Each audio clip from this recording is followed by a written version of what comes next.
Welcome to the November meeting of the Board of Education of the Granville Exempted Village School District. I'm so glad you're all here to join us, and I invite you to rise and join me in the Pledge of Allegiance. I pledge allegiance to the flag of the United States of America and to the republic for which it stands, one nation, under God, indivisible, with liberty and justice for all.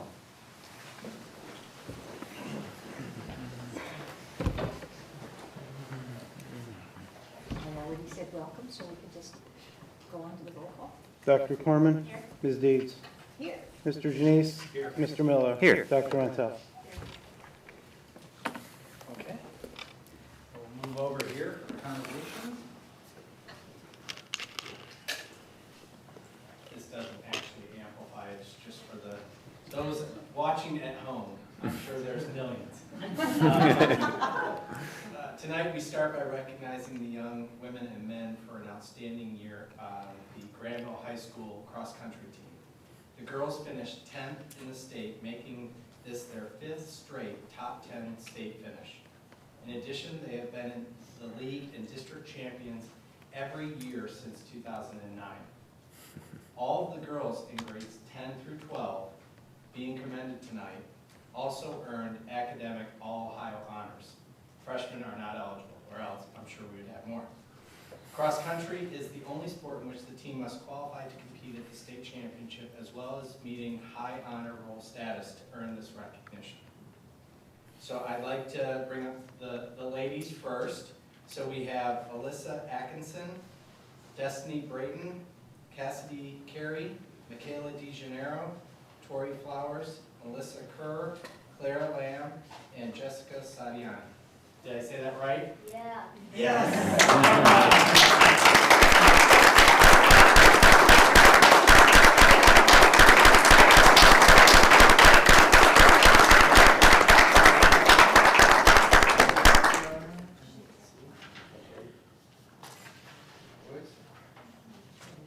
Alyssa, oh, there she is. Destiny. Cassidy. Tori.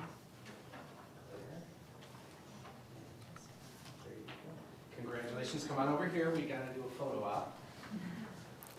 And parents, feel free to step up as soon as these pictures are done.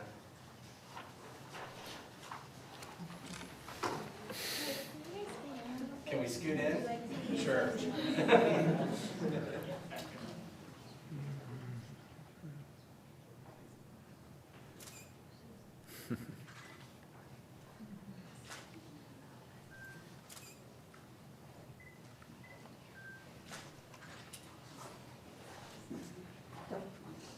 I'm not going to be able to read the next part. Really flash.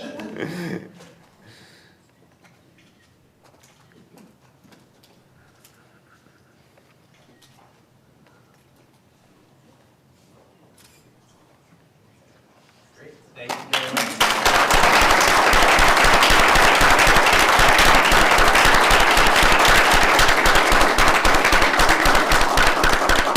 Granville also had 2 males qualify for the individual participation at state this year. Tyler Ottersted and Robbie Weaver were named Academic All-Ohio. Robbie was voted most improved by his teammates, shaving his time by nearly 1.5 minutes over last year. This was Tyler's 3rd year to receive the honor as well. He finished as an individual district champion and was voted most valuable by his teammates. Tyler has just been accepted to Columbia University, where in addition to continuing his academic studies, he will participate as a member of their prestigious track team. So, Robbie and Tyler, come on up. Congratulations.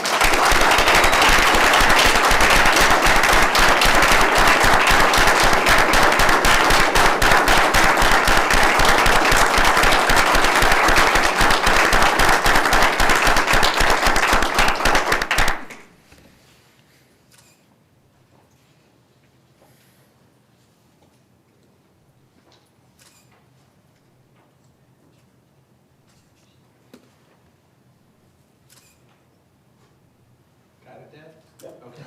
All right.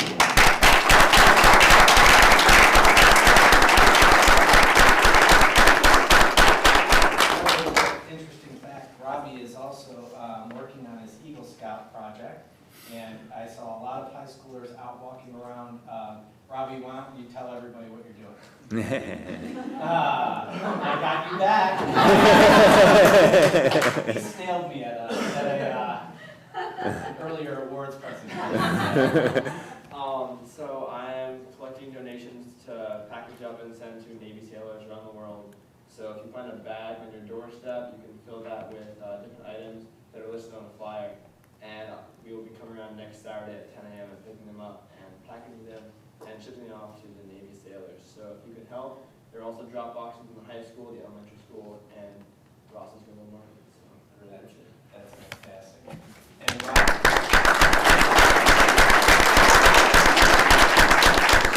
also took in my garbage cans this week. I appreciate that. Now, the only other people I'd like to recognize is the coaching staff. Absolutely. With this cross-country team, boys and girls. Please stand up and be recognized.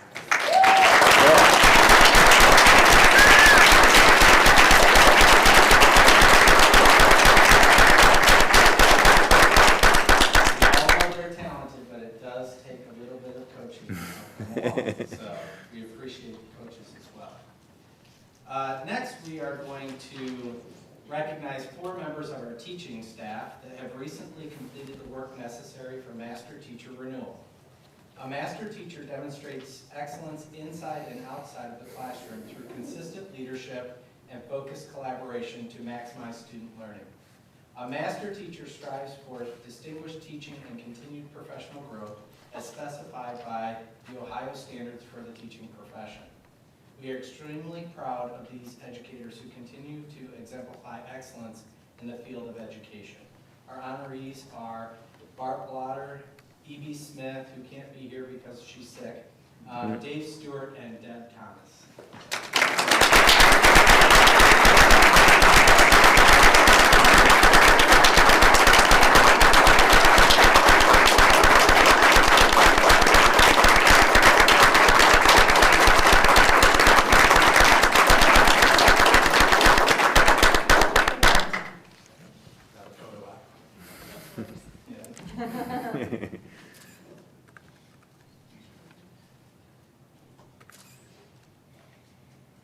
All right, we good? Great, thank you.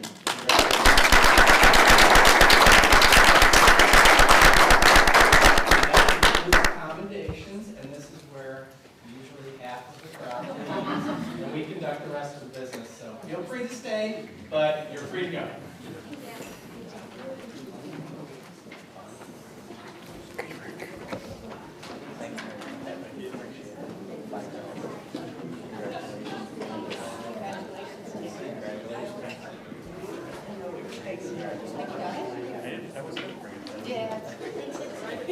I wasn't thinking, yeah.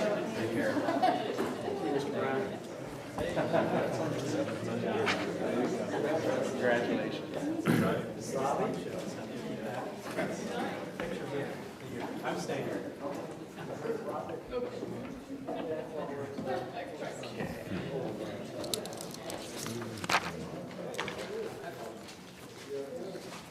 That takes us to our staff reports. Mr. Fry, are you ready? While Mr. Fry, Dr. Fry, sorry, is setting up, it's going to take a while for me to get used to that. Mr. Doctor. Yes, I like that. Every year we do the annual State of the Schools address, and we look at the internal metrics that we measure across our 5 board benchmarks. If you remember, several years ago, we initiated 5 board benchmarks that center around the whole child, academic achievement, resource allocation, finances, and the community partnership. And so we typically put together a comprehensive look at our organization as a way to structure our internal continuous improvement process. More and more, other schools are looking to us and to other school districts that have had some type of report like this as ways to help create that continuous improvement culture. I think what is absolutely critical about this process and this document is that we understand and recognize that unless we ask questions of our organization and look at all the data, we can't get better. You know, kind of the Woody Hayes philosophy, you're either getting better or you're getting worse. We've been very good and bordering on great, I would say. And so we have to continue to review our data to suggest ways that we could do better. So with that, I'm going to just remind you a little bit more specifically. The whole child benchmark really centers on promoting a safe learning environment that nurtures physical, social, and emotional well-being. This Board of Education and the district has really made an intentional effort at not just reporting academic achievement, but looking and valuing the entire child as part of what we do as an organization. So I commend the board for their work in balancing out that world-class education with the whole child and keeping that in mind. The next benchmark is what you would expect from a school district, a world-class education that will provide a superior educational experience for students becoming self-sustaining, critical thinking, lifelong learners who are active citizens. Benchmark 3 is around resources, that we will be good stewards of community resources and assets to ensure their effective use to maximize educational opportunities for all students. Financial benchmark is to generate, allocate, and utilize resources in a transparent manner to ensure student achievement. And there's a common theme.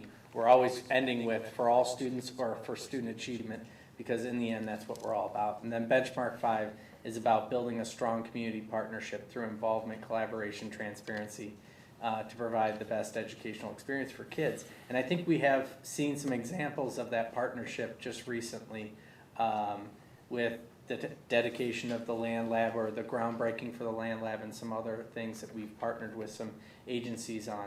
But we're going to talk a little bit about all of these measures, and I will tell you that this is an evolving document. Things have changed. The local report card has changed, so some of our metrics have become obsolete and have to change. And I would say that several of the benchmarks, especially the whole child and world-class education, are really looking at what are indicators of success in those areas, and really trying to look for other things that we do that would represent measures of success. So this is an evolving process. It's not stagnant, and so that's why it is something that we do annually. So I've sufficiently set you up. I appreciate that. So take it from there. So moving into the benchmarks, that benchmark 1, whole child, one of the first indicator that we have is looking at exit survey data from students in grades 3, 6, 8, and 12. And we have, the 2012 year was the first year that we've given the exit survey. And while we have more than just 4 questions on the exit survey, these 4 questions are consistent throughout all four levels that we ask.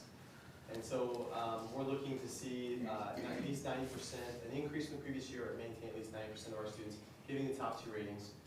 We were close in the 2, but fell slightly from that 90% giving the top 2 ratings for liking school, just having someone who cares about being at school. These are the questions: feeling physically safe, and being challenged at school. So, quick question. sure. Some of these questions change slightly from year to year, or the response categories did. Mm-hmm. We looked at this in the whole child committee Yes. meeting.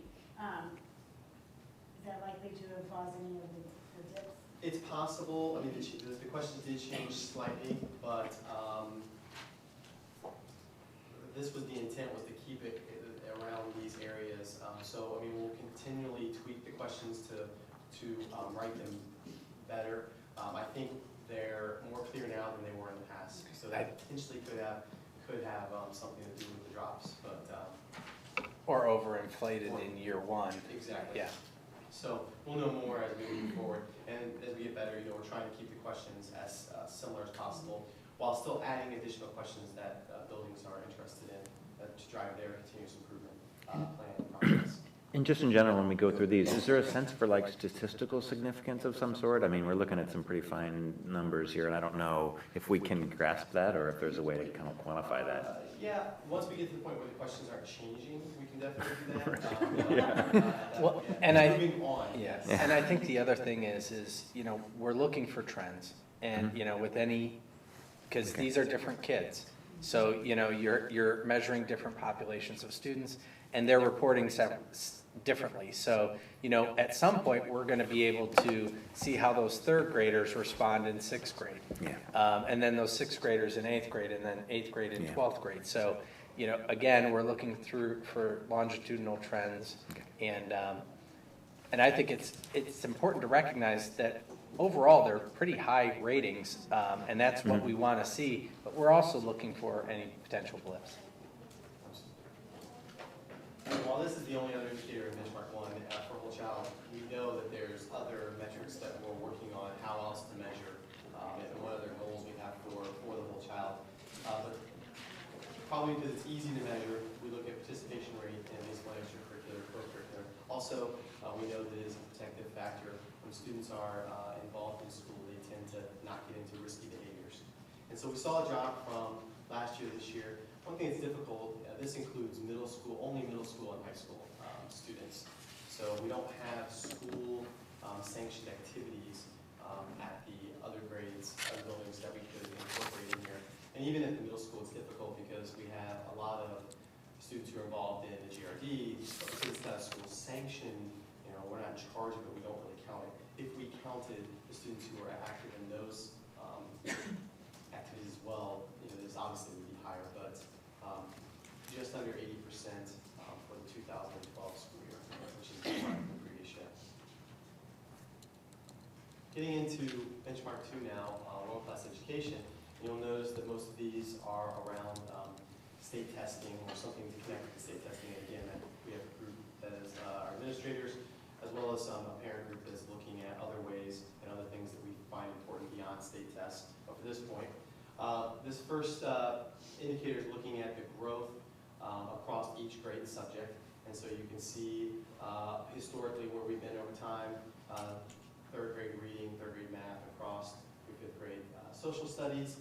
And you can see that our growth in most of the subject areas in grades 3 through 5 was at a year's worth of growth or above.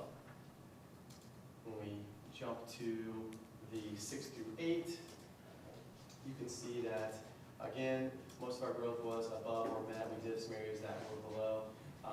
We've made some changes, and we have some grade levels that are right on the cusp of net growth. So we are seeing improvements even in some grade levels where the growth is still below at this point in time. So as well as making some structural changes. One thing with 8th grade science in particular that is difficult, measuring growth, the state has acknowledged that 8th grade science is problematic because it's a grade band test. And so it's actually, that assessment is measuring, has questions over 3 grade levels, whereas all of these other grade levels is just one grade level. And so that in and of itself could be part of the issue with the growth in 8th grade. And this will be the last year that we will have the 8th grade science assessment that is that grade band assessment. So once we get beyond this year, the assessments will be specific to just one grade level. So the 8th grade science and the 5th grade science will be just one grade, not a grade band. And so that could be part of what's addressed is the issue with the growth in 8th grade science. At the high school level, growth still remains high, all above growth or met. And you may notice that we've added 2 grade levels. This last year, we added English 12 for the first time, and we also added U.S. history. And so we wanted to make sure that the growth was still high throughout English for all 4 grade levels in high school, and then we needed to add some growth in the social studies areas. And so U.S. history was the only subject that we could add this year. We will have government coming on board next school year. So we'll have U.S. history and government. Yes? What are these, what's growth based on for this grade? For these assessments, it is all the ACT quality core end-of-course exams, which are very similar to the end-of-course exams that the next generation tests that the state will be administering next year. So we feel very good that we've had opportunity to work with end-of-course exams for the last several years to prepare for the transition from the Ohio graduation test. So performance index itself, we aren't reporting because it's a part of the local report card, but the ranking we did keep. And so with our performance index this last year, it put us the 27th highest in the state, which put us in the top 4.4%. A slight drop from the previous year, but since we were maintained in the top 5%, this was still considered unmet. And we'll see more performance index, I'm sure, in the future with the state now reporting that as well. So this next indicator is going to be around how do we look compared to our similar district group. And the similar district group, this just explains where that comes from. So the state of Ohio uses many criteria to determine what are those 20 districts in the state that are most like us. And currently this is our similar district group. Some of those districts you probably recognize, others are not, most of them are not nearby. And so the further down the list you get, the less like us you are, but you're still within that top 20. And so considering these districts, looking at the two highest levels on the achievement test, because passing really, I would say for all of these districts is really not a concern. It's, are we getting students to those highest two levels? And so when you look at that, you can see for the similar district group, and then we're at the top. So last year, we only surpassed the similar district group in 11 of 19 subjects. This year, we surpassed 13 of 19 subjects. So we are looking better against the similar district group. You can see even in some of those areas where we're below, we're just barely below 3 to 4 percentage points. So I feel very good about our achievement in this way. Or 1/10 of a percent. Yeah, In 8th grade reading. Absolutely. Yeah. One thing else about 8th grade science that is a little problematic, and I don't know if this is an issue for other districts as well in our similar district group, but for our district, we have students who accelerate in science. That tends to happen in 8th grade. Now, we're working to try to accelerate students sooner if they're ready, and so we've already begun to do that. But in this year and in the past, our best and brightest science students in 8th grade jumped 8th grade science and went right into biology. So they would not have taken the assessment. And so I can't help but think that impacts the percentage of students who have scored in that advanced and accelerated levels when they're not even able to take the assessment because they're moving on to biology.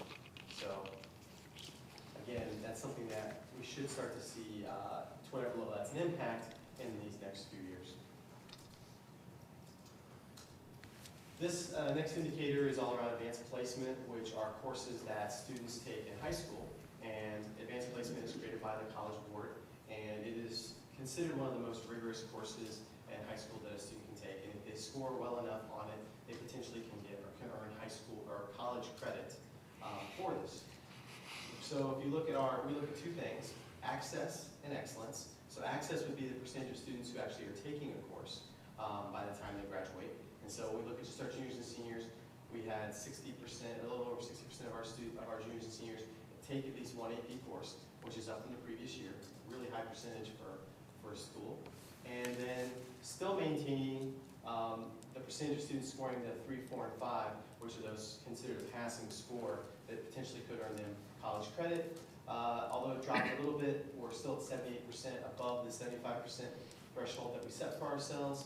And adding more students taking courses, it's not necessarily surprising to see that drop just a little bit, percent scoring 3 and above. So I look for this percent taking an AP course only to increase with the weighting that we now give it with our GPAs. Then we look at the percentage of students who are, of our seniors, who are meeting all 4 college readiness benchmarks. And so we report all the college readiness benchmarks, the benchmarks for math, social sciences, which is the reading score on the ACT, college entrance exam, biology, and English. And overall, for meeting all 4, we dropped slightly to 51%. So over half our graduates that are meeting all 4 college readiness benchmarks for each of the subjects. Obviously, we want that to increase, not decrease. And we work at the high school to address any issues that we think might be leading to this. What's the statewide? Yeah. It's in the 20s, but I'd have to look back and see the specific number. I can get that for you. I'll get the number for you exactly. We're well above the state average.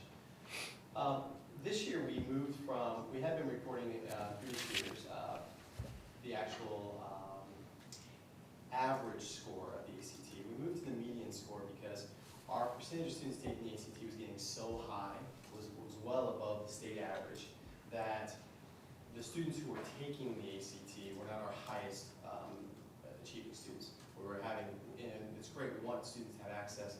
Taking the ACT opens up doors for post-secondary, but the problem was we started reporting and we're seeing it drop a 10th of a point here, 10th of a point there. It wasn't necessarily, we believe, because of anything happening in educationally that was a negative, but mainly because we were just adding so many more kids that percentage-wise, so many more were taking it. So we moved to reporting the median score. When we report the median, you can see that we haven't had any change. It's still not met because we have to have an increase or maintain a high of 27. But we think showing the median takes away some of the outliers because the students that we're adding at this point tend to be outliers. They tend to be our lower achieving students, not our higher achieving students. Is it 27 the right goal? Looks like these are pretty stable numbers, right? They're not like moving a lot for whatever reason. I'm not sure. I think when we originally set that goal, we determined that that would be a stretch goal for us. So I think it's important to recognize from a community perspective that we wanted to set a few stretch goals. So it wasn't just, always making the district look good, but really setting some expectations out there that we could stretch for. Absolutely. At this point, we're moving on to benchmark 3. Any additional questions for benchmark 2 before I hand it over to Mr. Dilbach? Can you give us just there's a lot of numbers that can go up and down and so forth, that it's hard to really grasp exactly what the significance of the different numbers are because some of them are pretty detailed. Do you have like an overall sense for what the data is saying, statistically relative to, are we really seeing something, or is there something in the classes that are going through? As I kind of look at them, I see, a lot of red and yellow and so forth, but it doesn't give me the warm fuzzy like, oh, wow, this is fantastic. We're really headed in the right direction. At the same point, I don't know if it's real data or if I should be concerned. So what's just your general impression of what this data tells you? Well, I'll say one. I'm sure he'll correct. I'm sure he'll chime in. I do want to say one thing. Data never gives you any answers. It only gives you more questions. Right. So, it's always about asking the right questions. But general perceptions, I'll let Dr. Fry. Well, I think this is really a document for the community and public to see how we're doing in these metrics. For teachers, we're digging down at deeper levels than this. We're getting into diagnostic information about what things have been working for us based on data from last year, and then what things we're getting from this year that can help us to determine. While it doesn't answer it, give us some insight on if the changes that we're continually making, they seem to be putting us in the right path, or maybe not, and so maybe we need to re-look at things. So I don't know that this specific document is going to do a lot for teachers.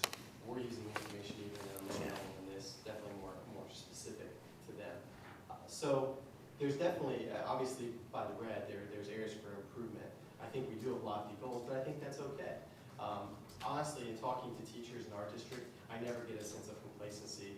I definitely get a sense of urgency. Usually I'm trying to lower tension, not increase it. The tension's already there for them. And it's a good thing. I think it's a healthy tension to a point.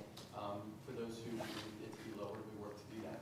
But the data, to them, any teacher who sees this information, they see kids' faces. Yeah. So, it's meaningful to them. But I think we're doing very well in certain areas, but there's definitely areas that can still improve. Yeah, we've got great granular data down at the classroom level and things like that, and that feedback is going to really be what improves it. But I'm just trying to get a sense for, at the top level, this is an interesting sort of report out document, but is there a real meaningful learning here that tells us like, are really more things going down than up, in which case maybe we have too many changes in things, or maybe that's expected. When there's a lot of other dynamics in the system and so forth, maybe this is expected that there's some measurable impact of that, right? And we need to be sensitive to that. Or maybe it's just, you know, a noise in the system or something like that. And I just don't have it's hard to grasp all the numbers and get a direction for that. I think if you take our local report card and this, in general, my perception is things are moving forward. People are managing the change on the curriculum and the new assessments, and they're preparing for those new assessments. I think things are moving in the right direction.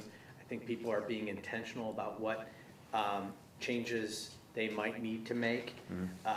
And our professional development plan really aligns with what we see here, which is how do you impact instruction in such a way that you're giving everybody the opportunity to get the highest yield. So looking at high leverage strategies like formative assessment, this year student ownership of learning, you know, really engaging the students in that process and the teachers understanding what that means in the classroom. So the real beauty of, I think, the system that we have set up is we report data, we have a continuous improvement plan that focuses on, okay, what do we want to change in the classroom? And then we look at the measured results over time.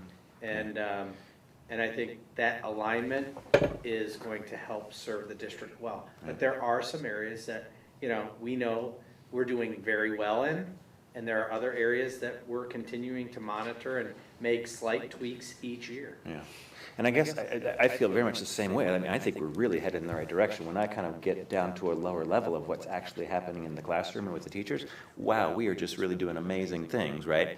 And I mean, I don't really expect that to show up instantly in a report like this, but I think we're really headed in the right direction, and I don't know how that's ultimately reflected or what kind of metric or benchmark we need to do to kind of show that and celebrate it, right? Because again, the stuff we're doing is really going to have ultimately outstandingly positively influences when you get down and look at really the changes in practice and curriculum, right? And I would sort of expect at some point that to roll out in the metrics that we have and so forth, right? And maybe it's just a long-term thing. Well, and some of that might be because maybe we don't have the right metrics completely yet.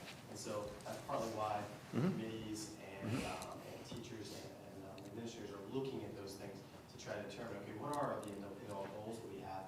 And are these things, because, I mean, really, in benchmark 2, not that these things aren't important, but they're easy for us to get our hands on. So we started there with the things that were easy. There are definitely other things that matter that are probably going to be more difficult to measure. But we're now looking into what are those things, and then we'll figure out how we can measure them. And if they're more difficult, that's fine. But let's start to try to figure out how can we start to do that. Just to give you a sense of some of those conversations, we have some value statements and some principles that we've articulated as part of the mission, vision, values. And some of those aspects of what we want students to have, like perseverance, integrity, all those things, they're harder to measure. It's hard to quantify and show, yes, we are on the right track in that particular area. But those are good questions to ask, and so we're asking them, what would be indicators of success or measures of how we're doing over time? And they're harder to assess. These were easy, and it was a platform for the start of the broader conversation. At what point, one of the things that you mentioned, Tom, that's interesting to me is that, for example, 8th grade science, because of the bandwidth of the testing, maybe is not reflected. At what point do we look at something that on a year-over-year basis, the results aren't what we would expect, and how do we find different ways to measure that other than waiting for state changes, or at least other ways that we can be satisfied that the progress is maybe there but not as reflected in the results as we want to be. One thing we're looking at in the meantime is for this year, a different assessment that could better estimate the progress of students in just that year's worth of content. And so we're working on that piece of it too, above and beyond the assessment that we have to give, that is this 3-year grade band. And we're also looking at changes structurally as well to what we're teaching and when. So I mean, there are other changes that are happening, but one in particular, just in the growth perspective is looking at a different assessment that might be a better indicator of how students are progressing in what we teach. I think we also have, as new assessments come on, and students are going to be required to take that end of course assessment during the year that they take that course, we're going to report it. We're going to have to report it differently. So we may be reporting, biology scores, and those kids are probably in 8th grade, and we're going to report both, as opposed to just what we're currently reporting. I'm sure there'll be a year or two we'll be in that spot. Yeah. Ohio's rewritten science standards, right, science and social studies? They are, Correct. And yes. they They have been. where is there in place? Yes, Or- they're in Yeah. place this year. So is the assessment gonna change then from, or is it still that? Does that shift things around any? Does it, how might that impact what we're gonna say? Sure, so this year's assessments that students will take, we have the new content. And so these new assessment, we're still using the old assessment, but what happened is they brought teachers in a few years back to give them access to the secure questions and had them go through and align, they call it dual, I think what he's calling it dual alignment. So they're the old questions that align to the new content, the sort of like a gap year until the new assessments are put in. Now, I'm glad they're doing this because to roll out the brand new assessments the first year that you're implementing the new content would be difficult as well. So this gives us a year, which is a good thing. But so it'll be interesting to see how this all plays out this year. But the idea is that they're only going to use those assessment items that align. So science it'll be interesting. They're telling us it should only be those questions that align to this year's and to the new content. What's not clear is whether that's the new content is still 3 grade bands. So, but that'll happen across grades 3 through 8 and OGT. I know some of our answers may sound a little ambiguous, but what is taking place at the state with park assessments and the transition is a little ambiguous right now.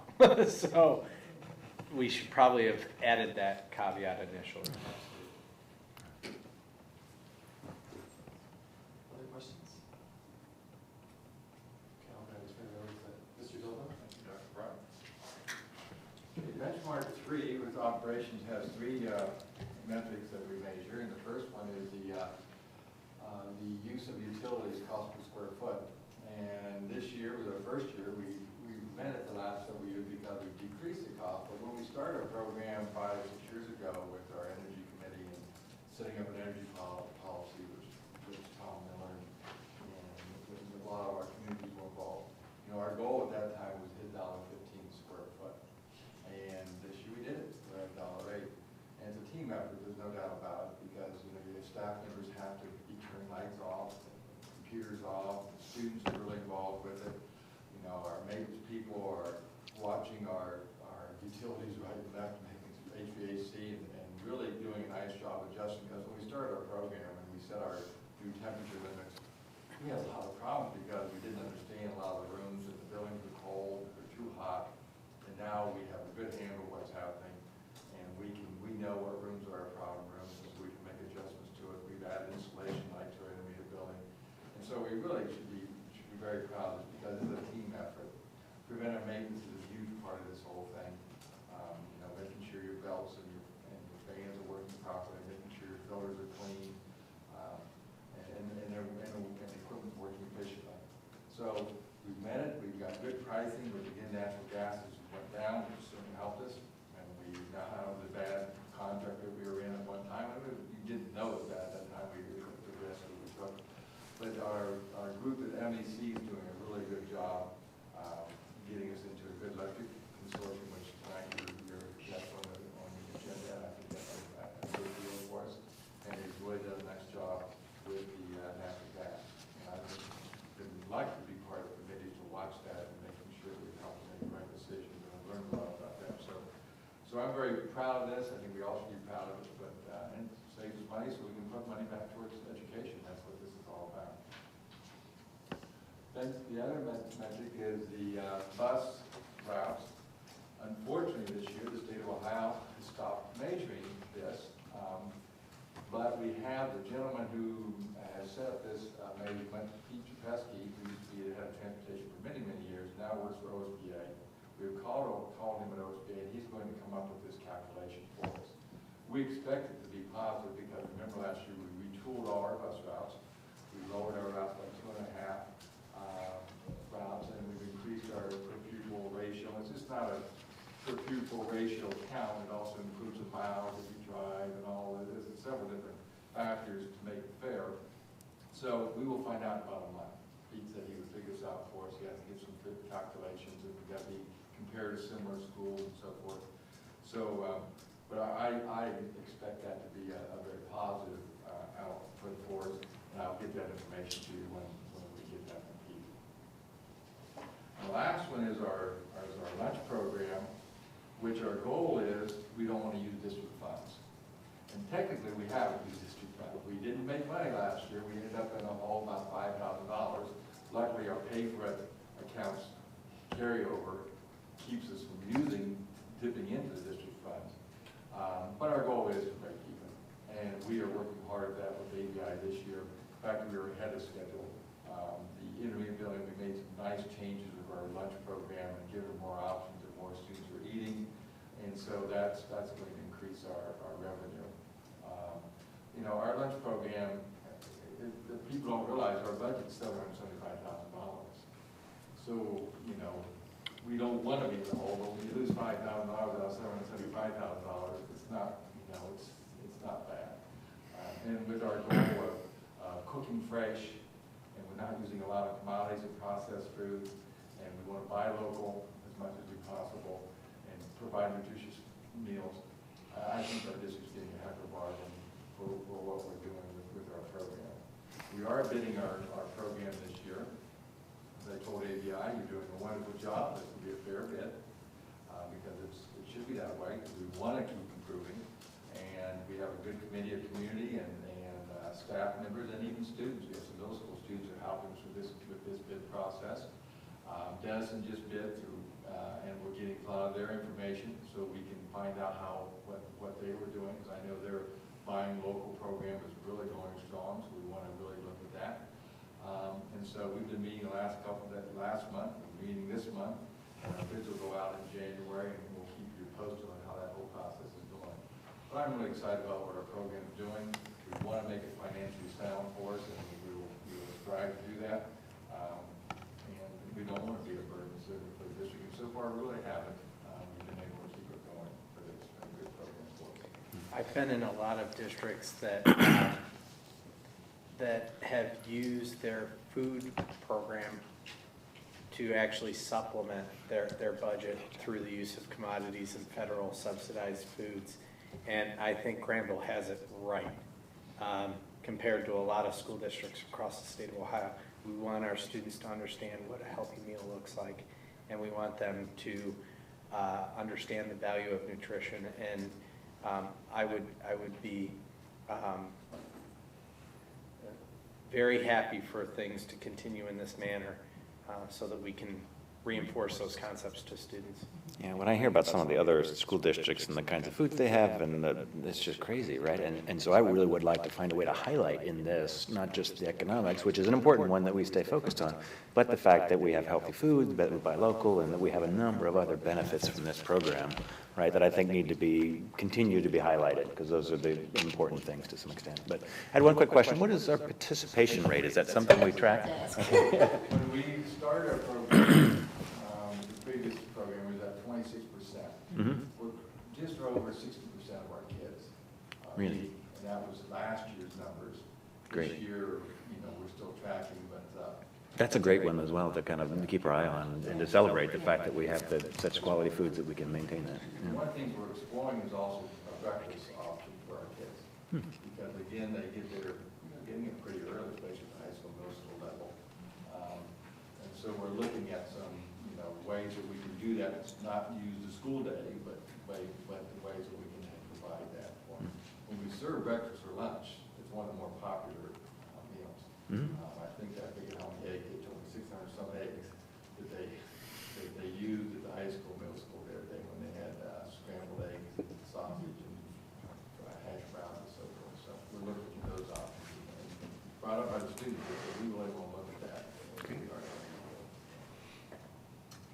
for your leadership.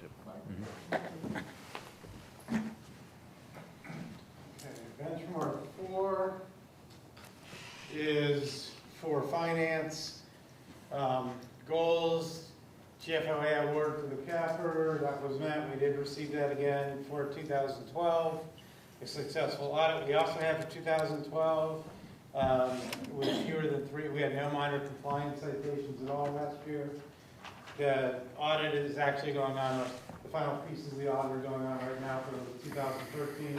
The auditors have been in for the second time now for about a week. That's it. Well, and I think we're looking at other ways to measure the financials as well. I think the challenge is looking at metrics, but our cost per pupil, a lot of those things that we can compare across other districts that are financial measures that are consistent are some things that we can look at adding over time. The next is the benchmark 5 community. Last year we gave the survey, or 2 years ago, we gave the survey to the community asking some of these questions, and we said that we would give that every 2 years. So at the end of this year, we plan on redoing that survey for comparison perspective.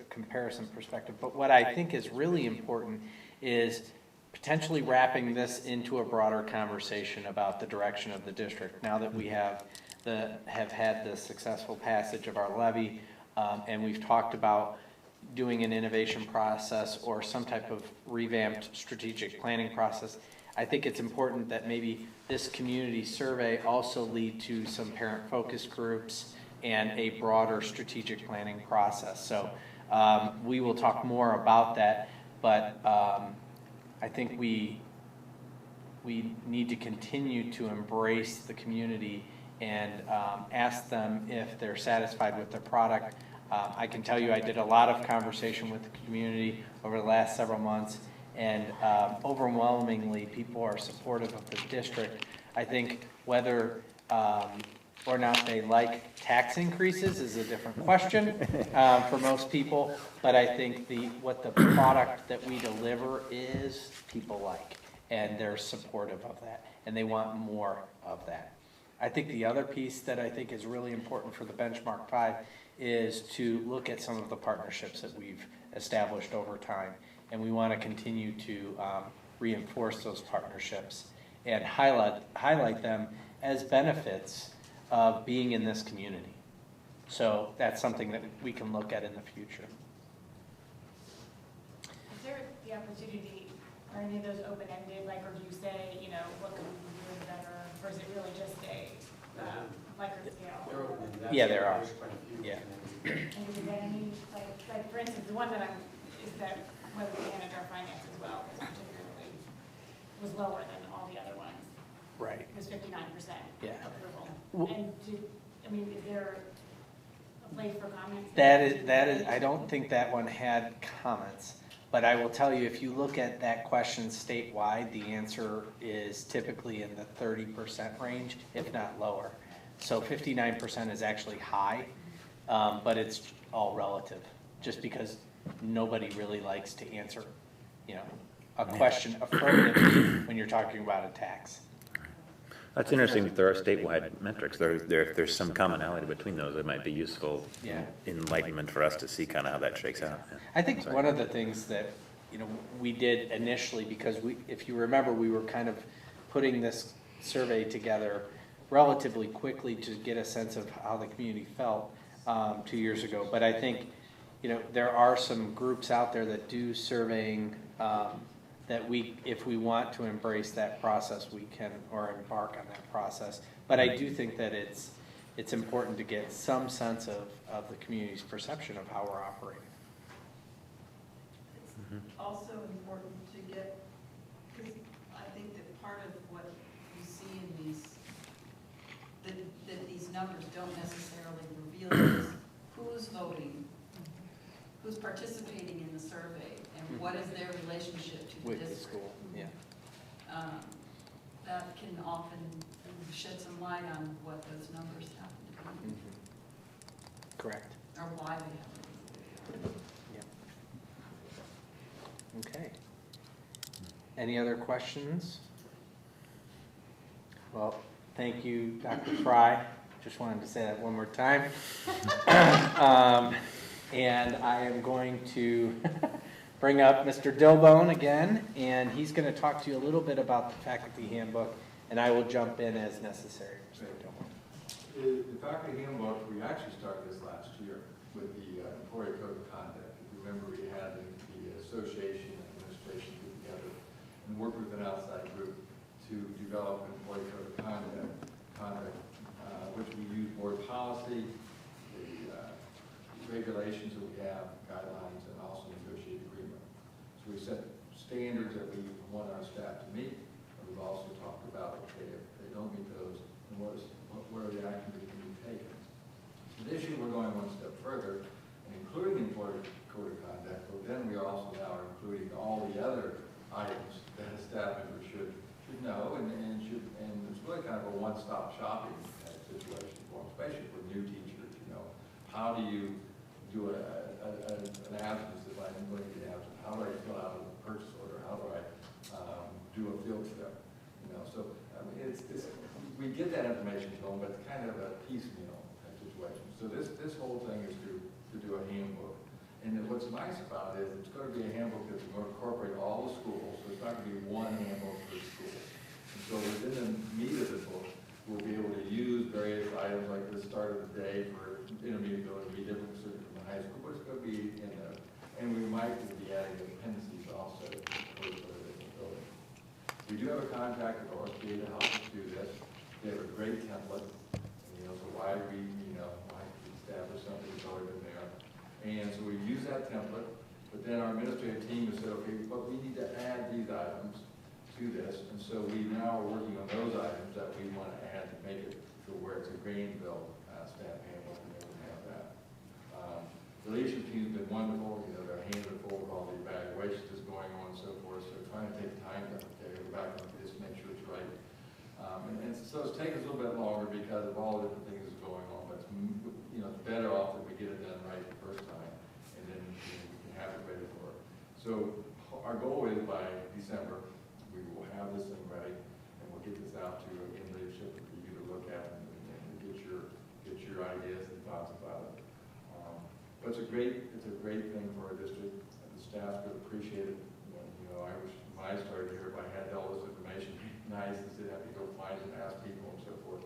And it's a very professional thing. We had this a long time ago, and I appreciate Jeff bringing it to our attention to have this thing done. So that's basically what we're doing. It will be coming in a future meeting. Great. Thank you.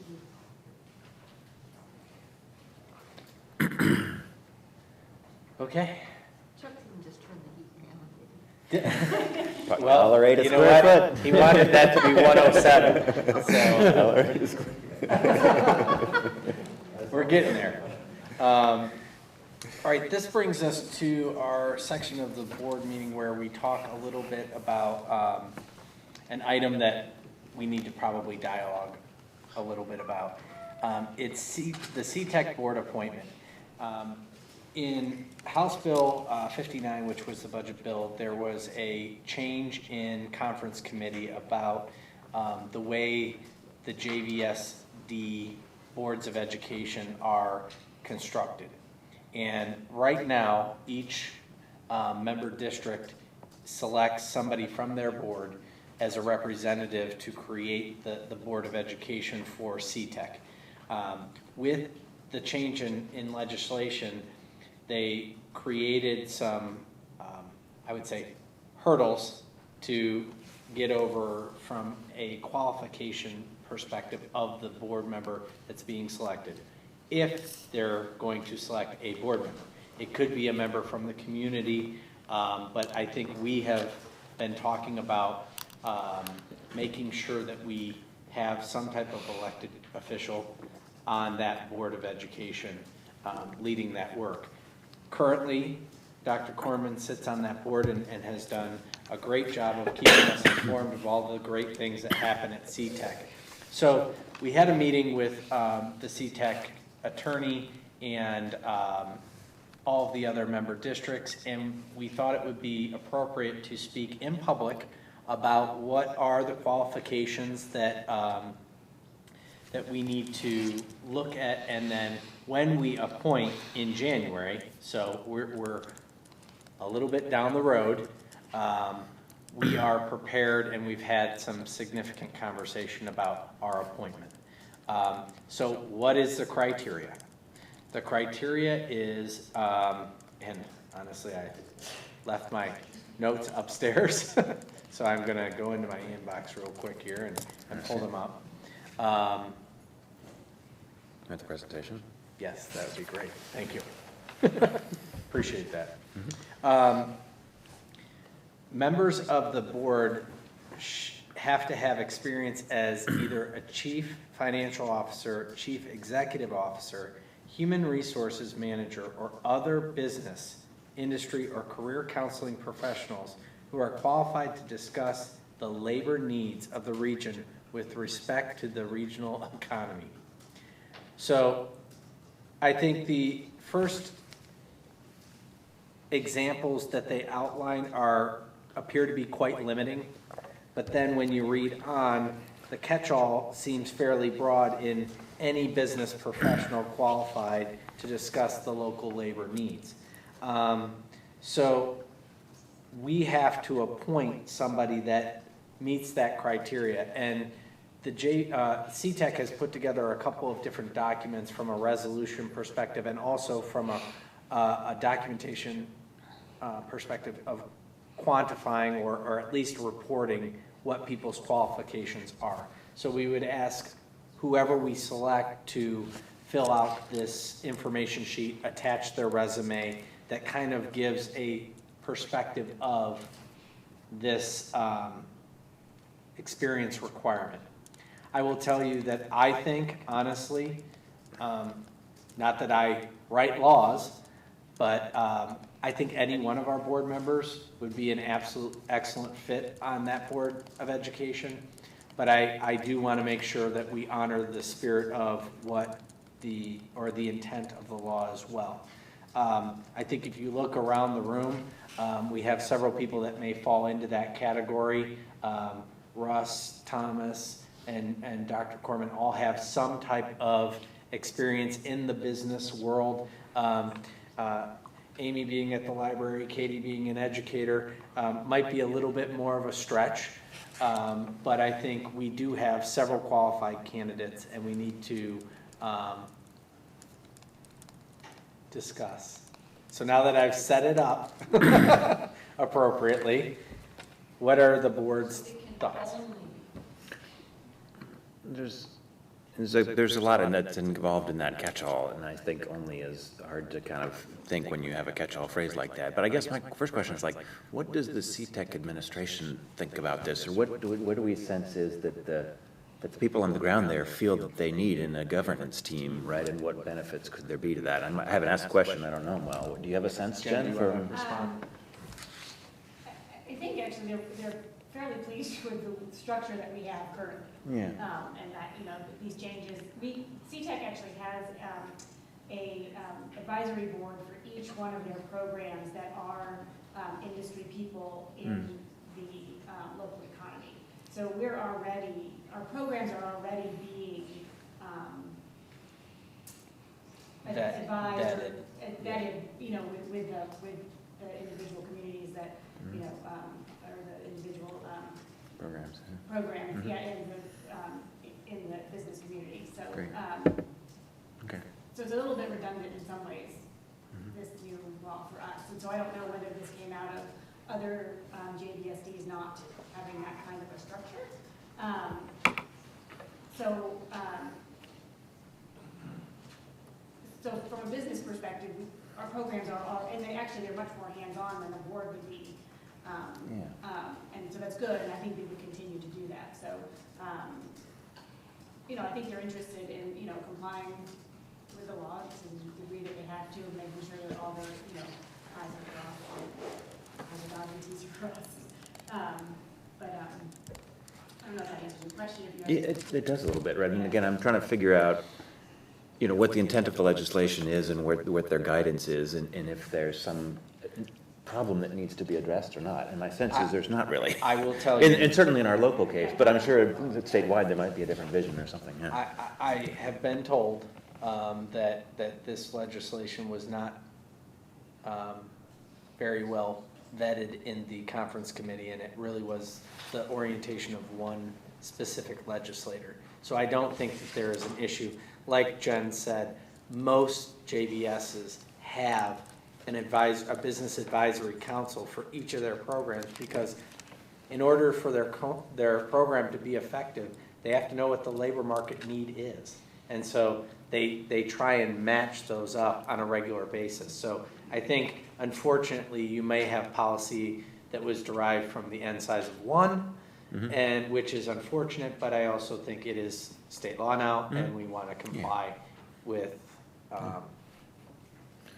Right.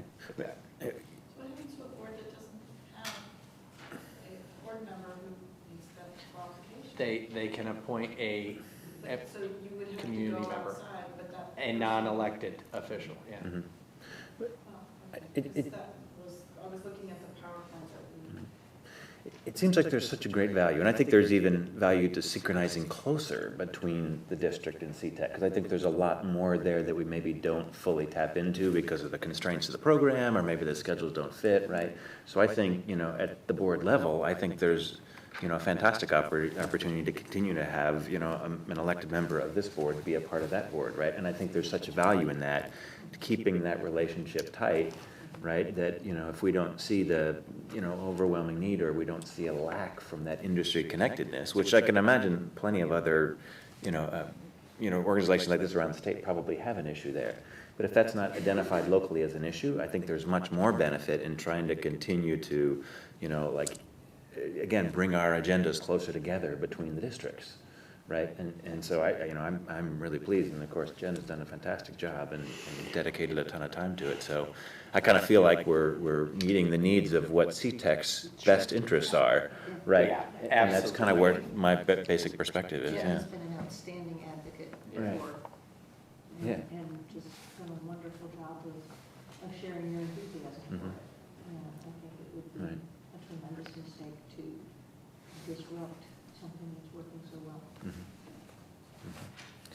So at a future meeting, I will be asking to have anybody interested in that position bring a resume to me, fill out a questionnaire, and so I have appropriate documentation as a record of our potential appointment in January.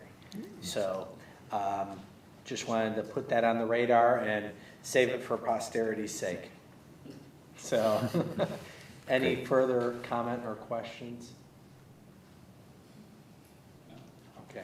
I just want to say thank you to Jen. Here, Thomas, yeah. thank you. Yeah, no problem. Yeah, absolutely. They do an amazing job. They do an amazing job, and, to the extent that, I think, I agree with Thomas, I'd like a board member to be on that, because I don't want to be education piece. It is both community and college, and again, like the state requires that of the JVSD to be both state or career and college, and I don't want to lose that education piece that, and, trying to make sure that, our voice is heard on that board for what our students need. So, Yeah. so I agree with you on that. And thank you. Very good. Thank you. You're welcome. Thank you.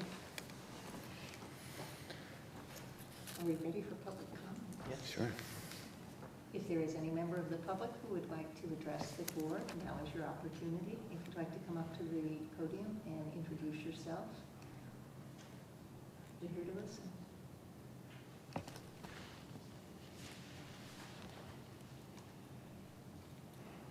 And it would appear not. Yes, okay. So discouraging. We're not that scared. We'll keep inviting now. Very good. Order voice. CTEC. Well, mostly because that's one of the bigger issues that we're dealing with, is trying to make sure, we can get a full board. Other than that, there's not a whole lot, report. We meet tomorrow, or this one's meeting is tomorrow, so. And then legislatively, as you saw from our, some communications, the most pressing issue is the House Bill, and I don't even know the number. 237. Thanks, 237, which is the one that's trying to repeal the Common Core and anything related to the Common Core or the implementation thereof. So there's a hearing on that Wednesday. Wednesday at 5. I can't go unfortunately, but I will be there. yeah, Jeff's gonna go. But this is the second hearing. Do we have do you know if there's a timeline for? They when we haven't, wanna vote? they have not identified a timeline for vote. But So- we wrote a letter, which was attached to last week's communication, so, at least we can express as a board our displeasure in the legislation. Could we also address, because at the OSBA conference, one of the sessions that we went to discussed the fact that Common Core is actually not what Ohio has to begin with. Our standards are even higher than that, and were adopted in 2010 at the state level. The Common Core, and it's really actually, and Tom, help me here, the Ohio Learning Standards incorporate what the states created as far as the Common Core, and it also includes the Science and Social Studies standards that were recreated over the last couple of years. So it kind of blends all 4 of them together, and really when people talk about the Common Core, they talk about it being a federal initiative. It was never initiated at the federal level. It was a state initiative, and it was a consortium of states coming together saying, we want to make sure that we can have rigorous standards across states from which to compare, but also move away from a minimum competency expectation that Ohio had at that time to a more college and career ready perspective. And so unfortunately, what we're having is the politicalization of something that I think really needs to remain about kids and what our expectations are for kids. And the conversations that we've had over the last 2 years about the level of rigor and expectation that are part of these new learning standards is really what I view as the value to students in Ohio. Remind me again, if legislation passes, is one obligated to abandon, or is it just that you are not obligated to do it? The legislation would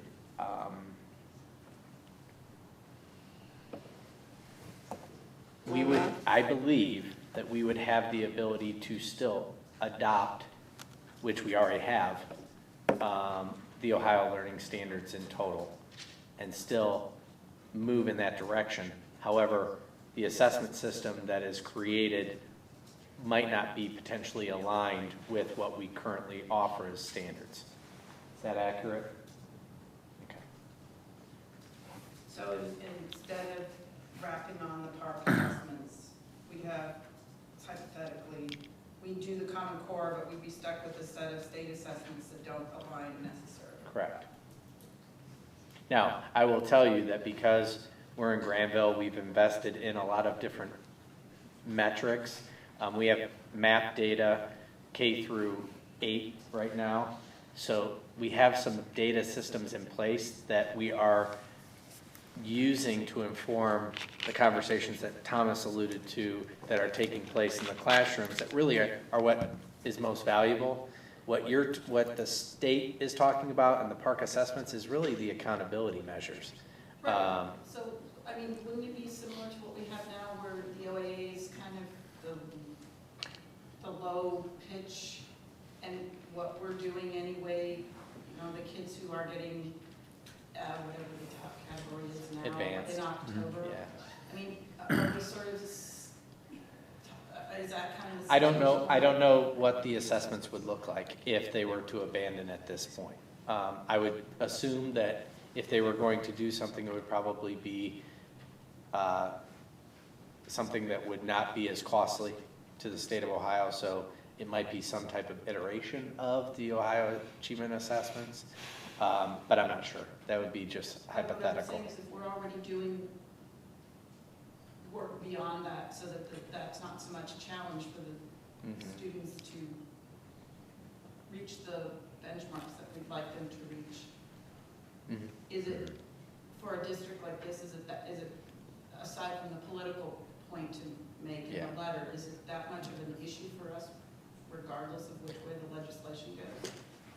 I would answer that question with a question. Because I think it depends on what you think from the community's perspective of the local report card, how much they pay attention to that, if they find value in it. You know, how much do people really care about the accountability system in total? I think that's an interesting question.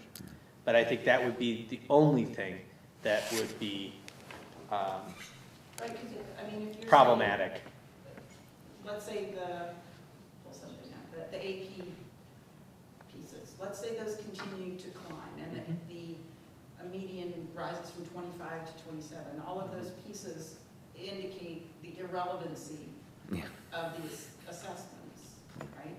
I would agree with that. I think that's a really good point, right? I think your point about it being kind of a low pitch, right? It's an interesting one, which kind of brings it back to like, our benchmarks need not be these standards anyway, right? I think that's important for local messaging in our community is like, you know, Common Core is not the end-all be-all for all that Granville wants to do with education, right? It's just, it's another set of tests, which is better in many ways, right? And gives us a more functional assessment, right? And a better background of curriculum. But it's not really the ultimate of what we're looking for. And I think that's really important to point out, that we're going to go way beyond that. It's important, the minimum competency standards that were created in the era of proficiency tests were designed for minimum competency. And Granville took those and exceeded them. I think we're always going to look at what is the common curriculum and then ways that we can enhance that for our students. We're always going to have that orientation, to your point. I do think, though, talking off the other side of it does create issues around how do you use the resources. Sure. If you're doing something that that you're doing to jump through the hoop, that still is expending resources. It's taking teachers time to prepare, however minimally they might need to. So, you know, I don't want to I think we talk flippantly about, well, let's just not worry about it. Right. I mean, I think we've spent a lot of time and energy and taxpayer dollars with this conversion. And I believe it's the right thing for kids. That's the bottom line. And so as your instructional leader, I would advocate at the state level that we keep our eye on the ball and make sure we move forward with the learning standards that will create a more rigorous type of environment for all kids in Ohio, knowing that Granville will continue to have that orientation no matter what. thank you. You're welcome. So that was the board report. Yeah.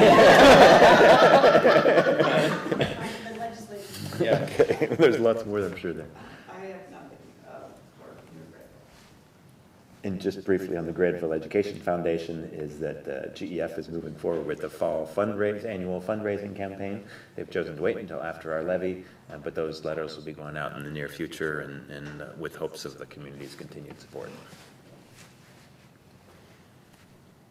As usual, the Granville Foundation meets in a couple of days, so I don't have anything to report. The levy committee's been quiet this week. Yeah. I hope they're rested. Yeah. I think everyone here has a great sense for all of the hard work and effort that the levy chairs, Emma and Chris Butler, Leanne and Eric Miller, and all of their volunteers, subcommittee chairs put in countless hours, days, nights, and weekends.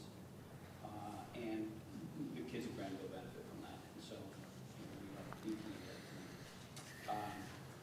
They just didn't leave any stone unturned in terms of going door to door, in terms of putting information out. They ran, I think, a very upfront, open, transparent, along with campus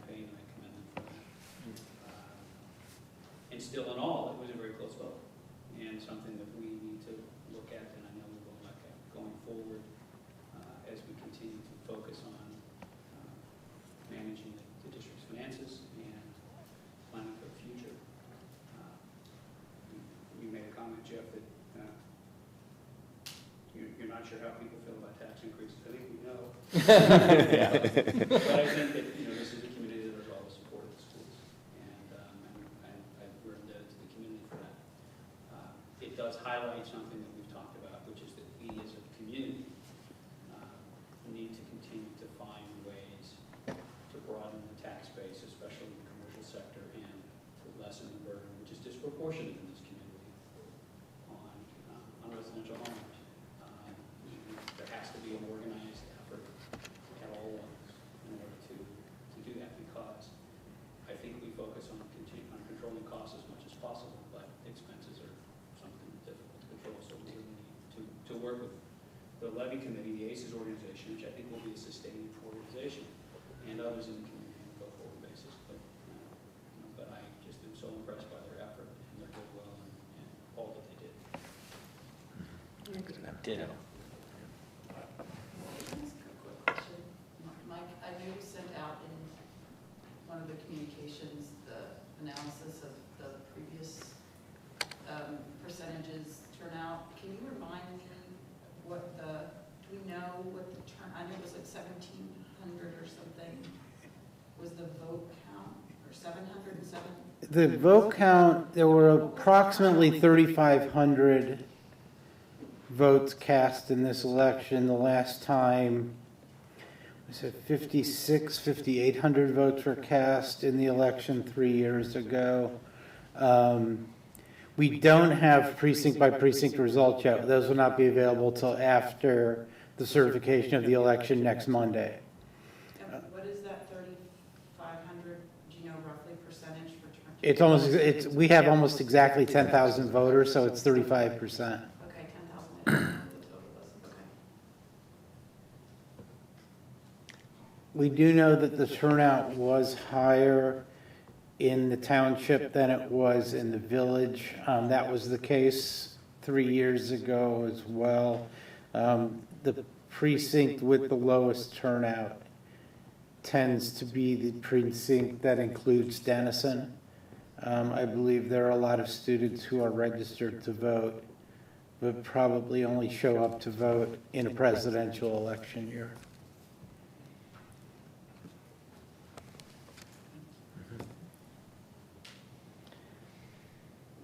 Moving on to the action agenda. Okay.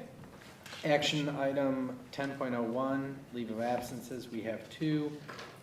One is a teacher who is staying home for the rest of the year for child care leave, and then a short-term leave of absence as well. So moved.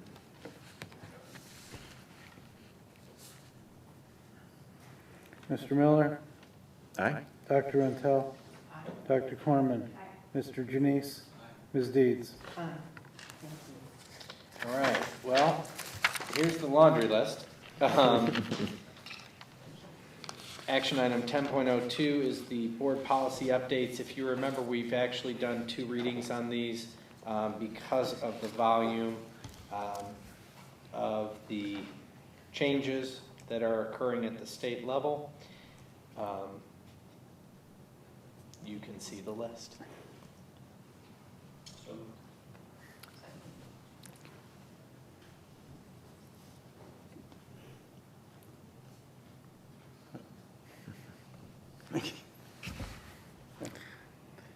Mr. Janice? Dr. Untel? Mr. Miller? Aye. Dr. Corman? Ms. Deeds? We have 2 overnight field trips for action item 10.03. The 4th grade trip to Pittsburgh and the 5th grade trip to Camp 4-H, Ohio. Second?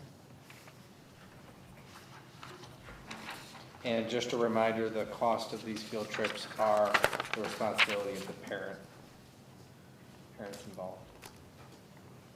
Dr. Untel? Mr. Miller? Aye. Dr. Corman? Mr. Janice? Ms. Deeds? The Licking County, 10.04 is the Licking County Educational Service Center contracts.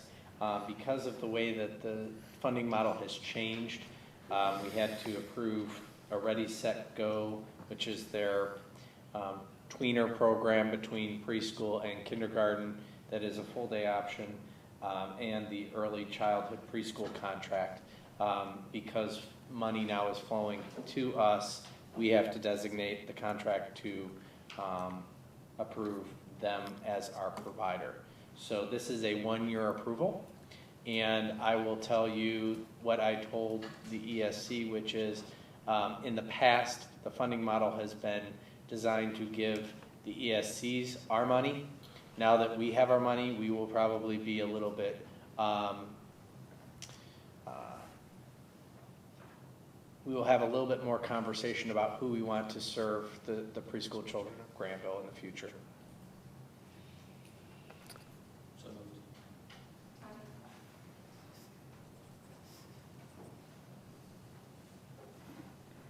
moved. Mr. Janice. Dr. Rentel. Mr. Miller. Aye. Dr. Corman. Ms. Deeds. Aye. Thank you.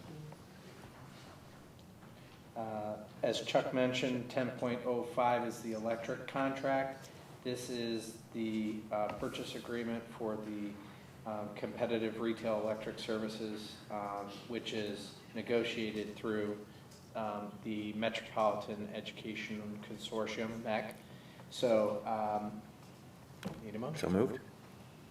Second. Can I ask a question? Sure. Chuck, so Chuck, this sets the rate for the electricity, but it does not impact the delivery cost that AEP layers on top of that. Is that a flat charge as well, or is that the AEP charge subject to variation? Right, you're exactly right, this controls the kilowatt hours of electricity. AEP then has what's called a distribution charge. And it just went up quite a bit last year. The Public Utilities Commission, the AEP will go to them and ask for rate changes, and they gave them a large rate change last year. So, yes, this does not control AEP. The PUCO does control that, but we can't go into a contract. Right now, our consortium and our leader consortium, our advisor, does not see AEP doing this for the next year or two because of the increase they had last year. So hopefully that's the case. Yeah, that piece of it is still fully regulated. It is not subject to market openings. I think we're still supposed to get another increase this year. It goes, the increase was over 2 years at what the PUCO had approved for AEP. And this is a better rate than we could have gotten if we had gone in with the village and the township. That is correct. Well, I Right. don't think they were far enough along Oh, okay. in the process, but we did have a conversation with the village and township and felt like this was the best rate for us. The consortium schools that we are in will have a lot more energy use and a lot more buying power than the village is going to have. So Denison has went a different direction, and they recommend that we stay with what we have now. After the 3 years is over, if we see the village is really doing something, then we have the advantage to do that. But you're not going to get the buying power.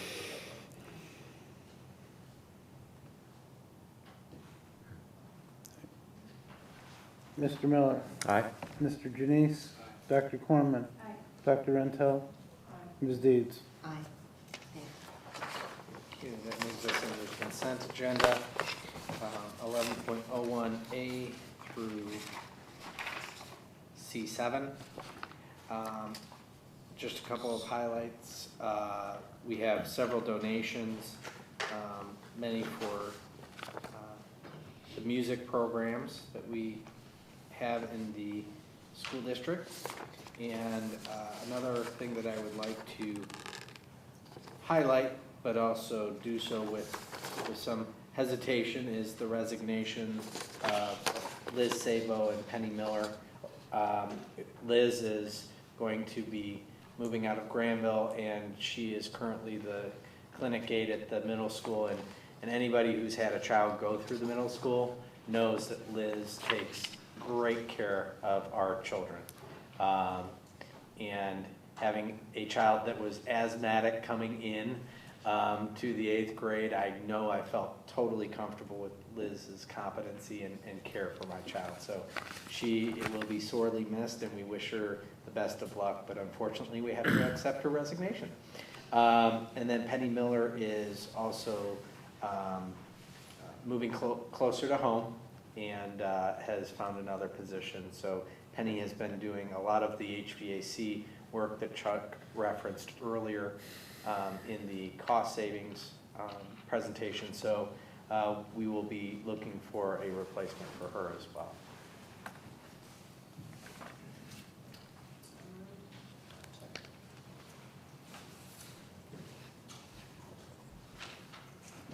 Dr. Rentel? Mr. Janice? Mr. Miller? Aye. Dr. Corman? Ms. Deeds?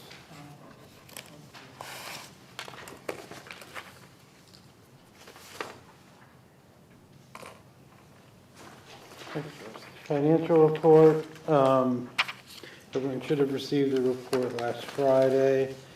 Nothing too much with the revenues and expenditures. You will see a large variance in the property tax allocation. That money, which we were expecting in early November, came in late October. So it is just a month early, but we already knew what the dollar amount was, so there's not a surprise there. We did pick up a lot more money than I was expecting to pick up in October from the movement to the new foundation or formula. We weren't quite sure how they were going to catch us up for what they owed us, and they did it all at once. I was kind of expecting it to happen over the rest of the fiscal year, so we got a bump, and that will then ratchet down through the rest of the year. Expenditures are on target. Again, the one area we're still having a problem is in purchase services. Much of that cost overrun is being driven by two things. One is electric utility payments. The second is community school and ESC deductions. Although the ESC deductions will go down some now that we have finalized the contract with them for the current year. Two other issues I wanted to discuss. This is probably more important at this point than what's going on currently with the financial report. Permanent improvement levy, as we've talked about a number of times, that expires. That technically expires at the end of this year because it's paid in arrears. We get payments for one more year. If we do not renew it during the next calendar year, it will end. That raises between $700,000 and $750,000 a year. That money is used to maintain our buildings, to provide technology, and for textbook purchasing and replacement are the three main uses of that money. If the levy is not renewed, a lot of that cost will have to shift onto the operating budget, and that will put us in a very difficult situation. The levy is 1.6 or 1.7 mils. We'll be asking for a straight renewal. There have been times in the past it has been replaced. There actually is nothing to replace right now because it's being collected at its full rate because of the nature of what property values have done over the last 5 years. It is our plan, Mr. Brown and I have discussed it, it is our plan to bring the issue to the board next month to ask to be placed on the May ballot. The deadline for the May ballot is the first week of February. And so we'll be asking to go to the ballot in May to renew the 1.7 mil levy. The other issue that I want to bring up, and we'll talk about this a little bit more detail in a couple pages later in the presentation, is with the narrowness of the wind with the levy, I think it's a clear signal that the community wants us to be prudent as we have been and to make this levy last as long as possible. And one of the things that I'm going to kind of be shifting our focus a little bit, where over the last year or two, we've really been watching our cash and our bottom line, and where I'd like to refocus that is on, rather than looking at our bottom line, is looking at our net operating revenue each year going forward. Of course, if we have each year that we have bring in more revenue than we spend, is a year we are not going to be eating into cash balance. While it is the nature of the levy cycle and school funding in Ohio, is you pass a levy, you build up your balance, the revenue freezes, the revenue is somewhat frozen, eventually the spending starts outstripping the revenue, and the cycle starts over again. The longer we can keep our eye on that net revenue and the operating revenue, keeping that as close to zero as possible. The goal would be to do that at least, keeping at least 2 years ahead, if not possibly 3. Keeping that around zero, that will be a target that will help us extend the levy. And honestly, when you're looking at something a couple years in advance and you see the size of it, it's not as daunting. When you have a couple years to deal with it, then waiting until we have a shortfall, it's time to do something about it, and it's a much more difficult discussion to have. So we'll be focusing on that. Actually, if we take a look at the second to last page, actually the last page, I guess it would be. This is kind of a working 5-year forecast that incorporates the passage of the levy. It is not by any means a final 5-year forecast, not even close to that right now. This is kind of the early stages of where we'll be heading for May. If you take a look, the projection is that we will be running a $500,000 surplus this year, a little over $1 million surplus next year, and then right now looking at a $164,000 deficit the year after that. And I think where we're going to take a look in May is to look at ways to turn that $164,000 into something that is not a red number. Whether we can do that as well for 2017, again, we were close to $1 million shortfall by 2017. But we will be looking at that and seeing if there are ways to address that issue, to, if not completely eliminate that, at least to eat into it. Obviously, with the ending balance still being over $2 million. The more we eat into that, the more we bring that closer to the $3 million range as an ending balance. And so I think if we can keep our focus on that ball, I think going forward, that will help us, I think, extend the levy as far as we can practically extend it, given the circumstances that we have. Yep. So, if I understand you, then you're talking though about making decisions about things as early as next year in terms of our expenditures in order to keep that. We'll do that now. Yeah. Right, that's what I'm Right, saying. and not just expenditures, but we will also be looking at some alternatives for generating revenue as well. I mean, we will be there are two ways to fix, more money or less spending, and that's what we will be exploring options in both ends.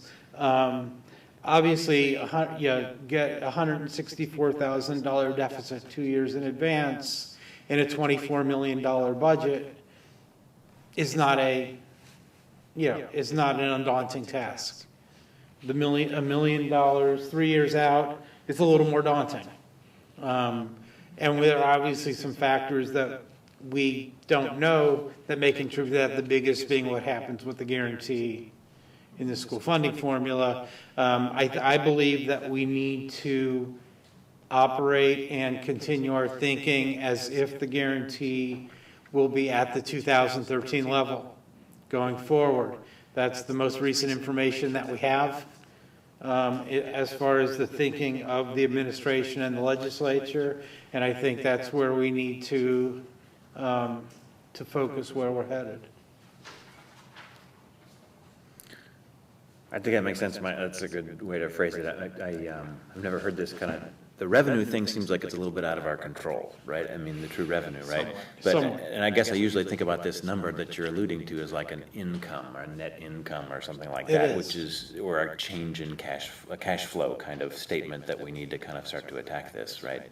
Well, in essence, in a private sector type thought, it is net income. Right. Yeah, it's revenue over expenses. So, I mean, that's kind of a strange, it's a strange way of looking at it in the public sector because we are not trying to generate profits. Right.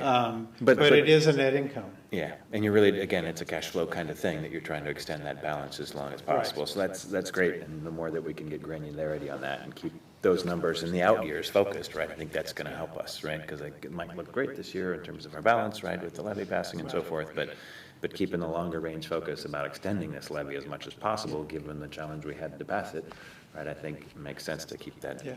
Prudent And look I at think it. the concern is, again, if you look at 2016 and you just go straight to the bottom, and it's, oh, we have almost $3 million in cash, we're fine. But then you look one line above, yeah, but we're spending more than we're taking in, and that, of course, is unsustainable. You cannot spend more than you take in for anything more than a very finite period of time. And so I think if we keep our focus on not spending, to the extent we can, not spending more than we're taking in, I think that the bottom line will take care of itself.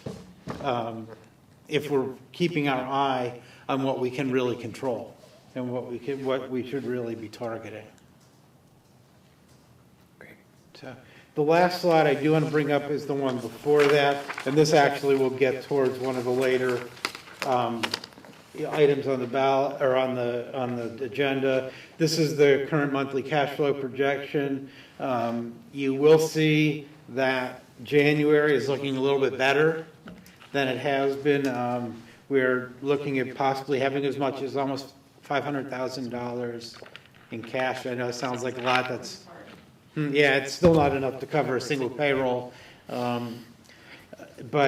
it makes me cautiously optimistic that we will be able to get through January without having to do short-term borrowing, even though a couple resolutions from now, I will be asking for the authority to do the borrowing if it becomes necessary. One of the main things that is leading to the increase is, in discussions I have had with ODE, we have heard that there will be an adjustment to fiscal year 2013 coming, and we think it's going to be coming this week. I will know that for sure on Wednesday when the reports get released, and that may be upwards of $70,000 based on what we have been hearing. And right now I am. The thinking is that we're going to get that. If we do not get that, then this moves back down to more like $400,000.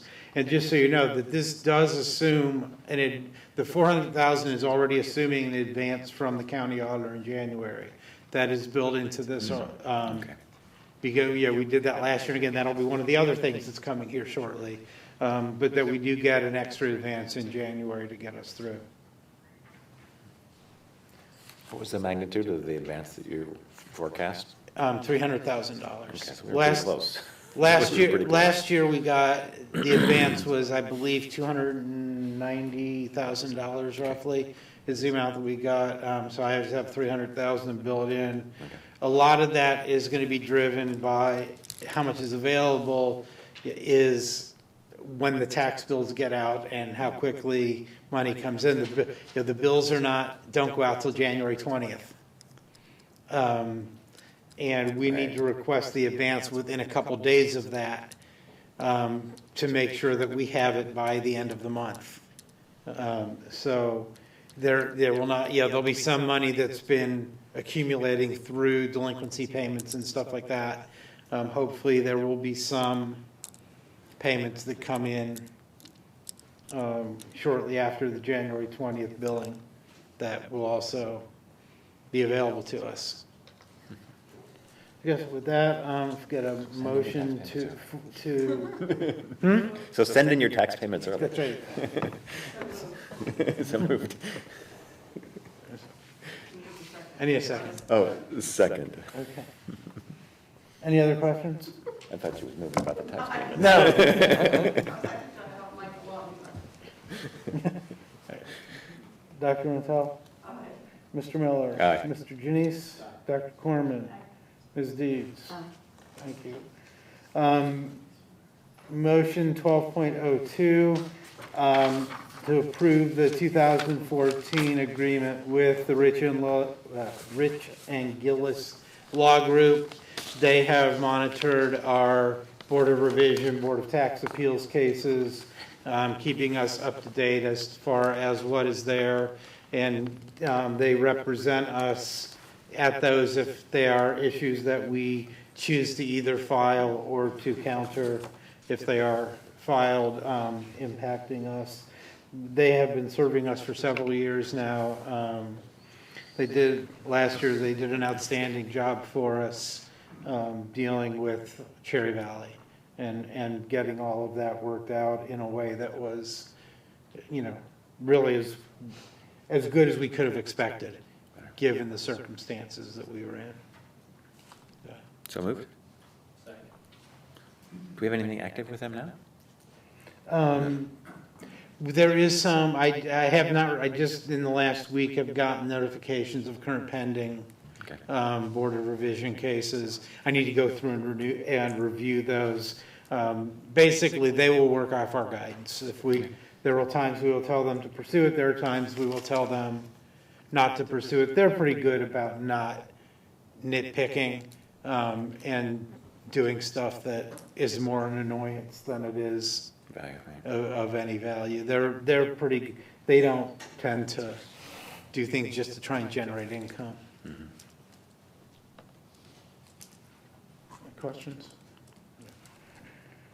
Mr. Miller? Aye. Mr. Janice? Dr. Corman? Dr. Montel? Ms. Deeds? 12.03, as I talked about a few minutes ago, is to give me the authorization to issue notes if necessary for up to $1 million in anticipation of the current collections.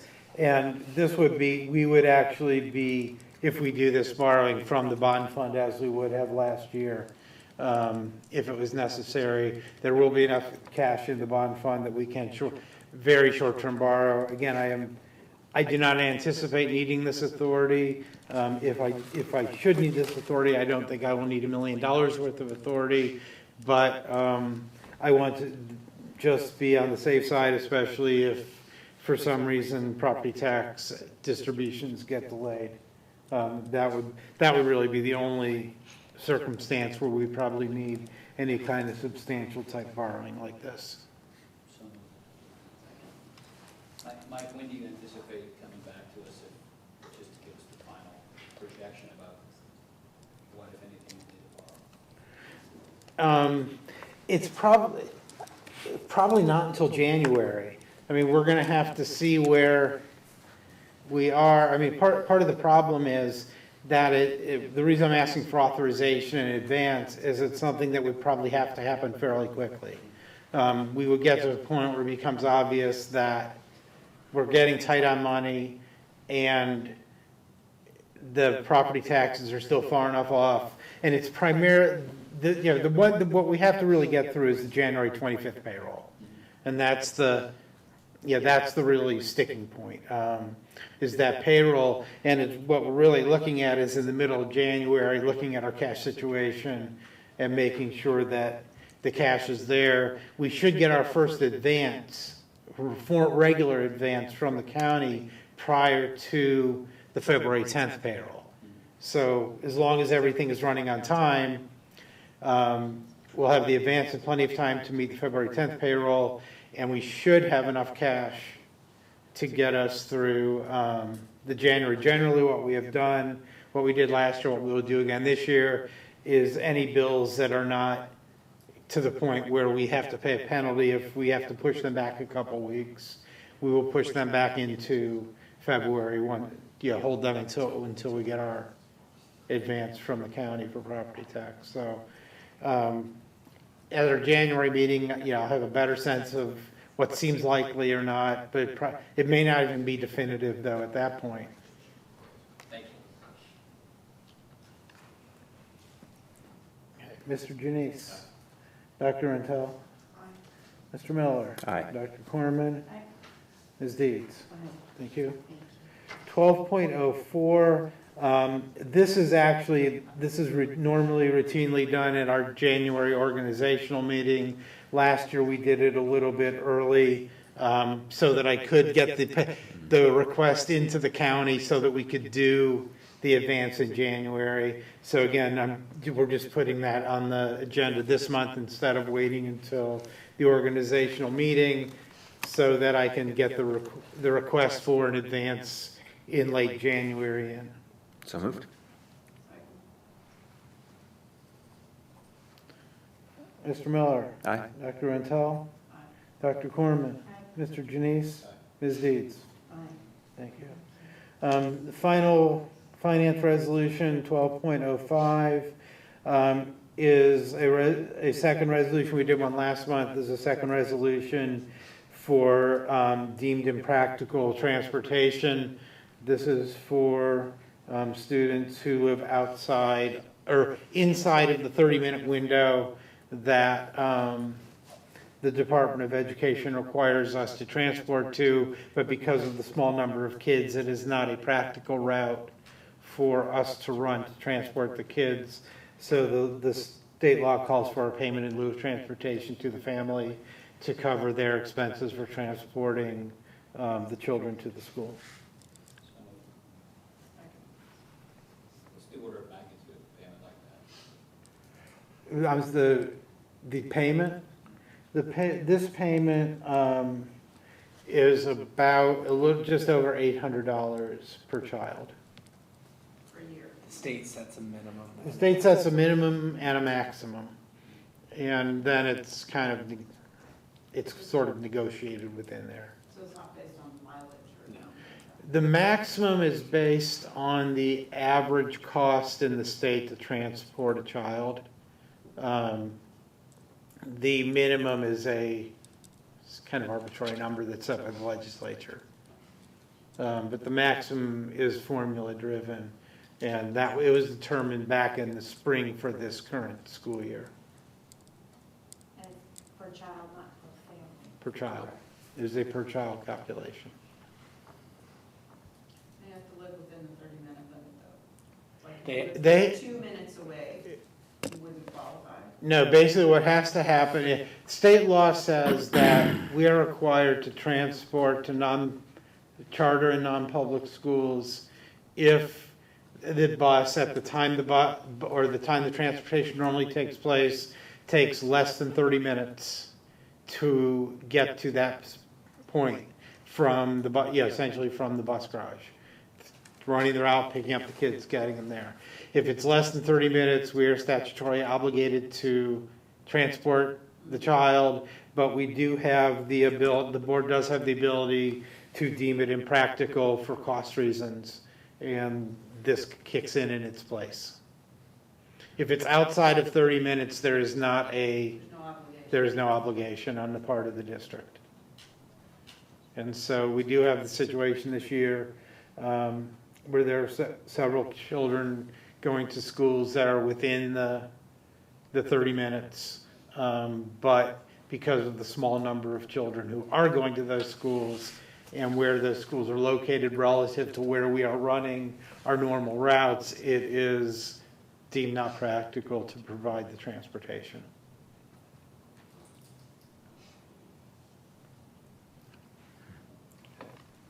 Mr. Janice? Dr. Rentel? Mr. Miller? Aye. Dr. Corman? Aye. Ms. Deeds?